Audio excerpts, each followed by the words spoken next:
Assalamualaikum warahmatullahi wabarakatuh. Selamat pagi anak-anak. Kali ini kita akan mempelajari materi yang ketiga, yaitu materi Bahasa Indonesia kelas 8 tentang teks eksposisi. Apa saja materi yang akan kita bahas hari ini? Kita akan membahas pengertian teks eksposisi, ciri-ciri teks eksposisi, dan unsur-unsur utama teks eksposisi. Nah, sekarang, apa itu teks eksposisi? Jadi kalau menurut KBBI, Kamus Besar Bahasa Indonesia, eksposisi adalah uraian yang bertujuan menjelaskan maksud dan tujuan. Kalau menurut pengertiannya, teks eksposisi adalah paragraf atau karangan yang terkandung sejumlah informasi dan pengetahuan yang disajikan secara singkat, padat, dan akurat. Tujuan utama teks eksposisi ini yaitu untuk memberitahukan dan memberi informasi mengenai suatu objek tertentu. Selanjutnya yaitu ciri-ciri teks eksposisi. Nah, ini ada 5 anak-anak. Jadi yang pertama yaitu bersifat informatif. Yang bersifat informatif di sini maksudnya memberikan informasi yang biasanya di dalam teks eksposisi itu berisi tentang pengetahuan atau pengalaman yang baru atau gagasan dari seorang penulis yang berupa pendapat, seperti itu. Untuk ciri-ciri teks eksposisi yang kedua yaitu gaya informasi bersifat ajakan. Biasanya teks eksposisi ini kan memang kebanyakan berisikan pendapat, penilaian, komentar, dan lain sebagainya. Namun pasti di akhir kalimat itu terdapat kalimat yang berisikan ajakan. Contohnya, menjaga lingkungan agar tetap bersih, membuang sampah pada tempatnya, dan lain sebagainya. Tuh, untuk ciri yang ketiga yaitu objektif dan netral. Nah, yang dimaksud objektif di sini yaitu harus sesuai dengan kenyataan yang ada atau sesuai dengan lingkungan yang ada. Nah, di dalam teks eksposisi itu, meskipun gagasan berupa pendapat, tetapi harus disertai dengan data yang valid. Nah, kenapa? Ya, karena untuk menguatkan gagasan yang disampaikan oleh penulis. Itu. Kalau untuk ciri-ciri teks eksposisi yang keempat ini, bahasa baku dan lugas, itu udah jelas ya. Untuk yang kelima, didukung data yang akurat.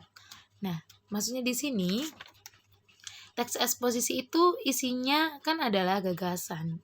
Kemudian dikuatkan dengan bukti yang nyata atau fakta-fakta yang ada atau dengan data-data yang akurat, seperti itu.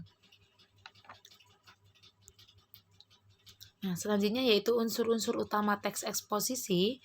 Unsur-unsur utama teks eksposisi ini dibagi menjadi 2. Yang pertama yaitu gagasan, yang kedua adalah fakta. Nah, gagasan ini bisa disebut juga ide atau pendapat yang memiliki arti hasil pemikiran seseorang.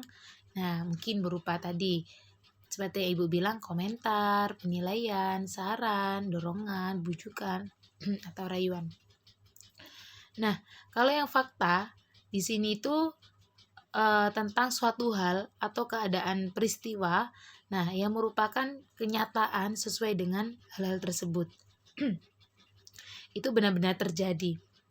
Jadi membuat teks eksposisi itu yang kalau pada kalimat terakhir ya tidak, atau paragraf terakhir tidak abal-abalan, tidak semua yang satu teks eksposisi itu isinya adalah pendapat semua, tidak, tapi harus ada faktanya biar itu menjadi data yang akurat atau informasi yang benar-benar akurat gitu.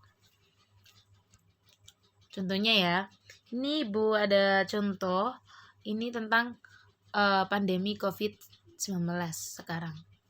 Nah, ini ada yang warna ungu sama warna merah ya. Kalau yang warna ungu itu Ibu jadikan sebagai gagasan, untuk yang warna merah ini fakta. Nah, warna ungu seperti kalimatnya seperti apa Bu? Gagasan itu. Nah, ini Jika masyarakat Indonesia tidak memiliki kesadaran akan menerapkan protokol kesehatan yang dianjurkan oleh pemerintah, maka bisa jadi virus COVID-19 di Indonesia penyebarannya tidak akan pernah berhenti dan bahkan korban selalu bertambah di setiap harinya. Nah, pada kalimat ini atau pada paragraf ini itu sudah kelihatan bahwa ini adalah pendapat seseorang atau pendapat penulis. Bisa dilihat dari kata bisa jadi atau kata tidak akan pernah berhenti atau bertambah di setiap harinya dan lain sebagainya. Nah, kalau fakta di sini contohnya pada kalimat pada Minggu tanggal 4 bulan 10 tahun 2020 Indonesia mengalami penambahan kasus virus COVID-19 lagi, yaitu 3.992 kasus baru, sehingga total pasien sekarang ini mencapai 300.000 orang. Nah, ini bisa dikatakan sebagai fakta karena ini ada data-data tertentu yang seperti 300.000 orang, tanggal dan bulan dan hari gitu. Nah, demikian tadi penjelasan dari Ibu tentang materi teks eksposisi. Kita tadi sudah membahas ya apa itu pengertian, apa itu ciri-ciri, kemudian apa itu unsur-unsur utama dari teks eksposisi. Semoga penjelasan dari Ibu ini atau video singkat ini dapat menambah wawasan kita semua. Sampai jumpa di video pembelajaran selanjutnya. Terima kasih anak-anak. Selamat belajar dan tetap semangat. Jangan lupa jaga kesehatan. Terima kasih. Assalamualaikum warahmatullahi wabarakatuh.